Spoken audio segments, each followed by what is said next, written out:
We can overcome our instinct to move toward correction by simply following the dictates of the culture. And my work is about getting people to understand that the dictates of the culture might hold them in one position, but if I change the context, if I change the culture, Kareem begins to move in the directions that Kareem wants to go. Kareem wants to extend it back to the left. He wants to move that way, and I've made it safe.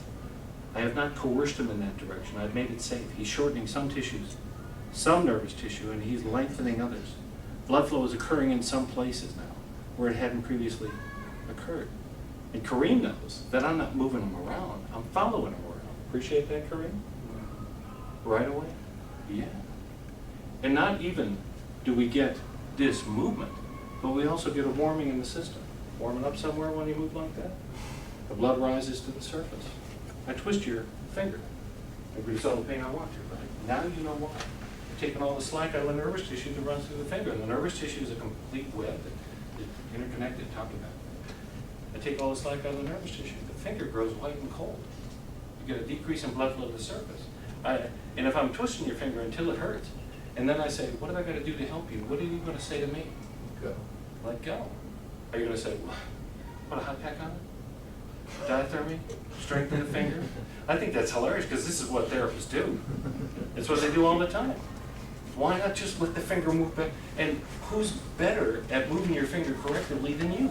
No one is. No one is.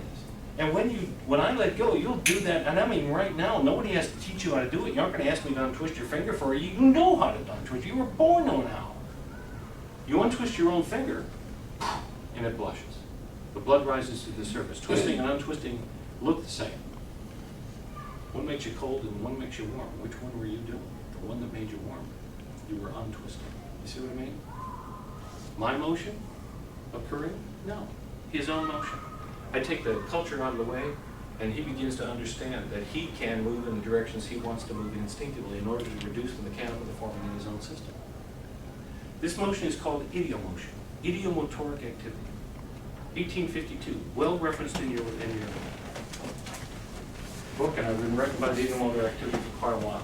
1852, a fellow named Carpenter, a neurologist in England, speaking to his fellow neurologists, say, we've long known that there are two ways that we move unconsciously.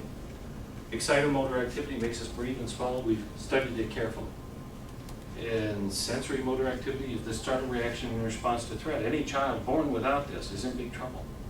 We need to identify, in 1852 he says, we need to identify a third category of non-conscious motion. Movement secondary to thought. Movement secondary to thought. It has two purposes. It expresses us, and it makes us comfortable.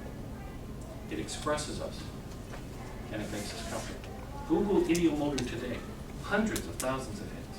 Hundreds of thousands of hits. The study of idiomotor activity, relevant all over the world, and completely unknown, evidently, to the people who do movement therapies. Wouldn't I be using idiomotor activity if I let go of your wrist once you were in a hammerlock? Sure.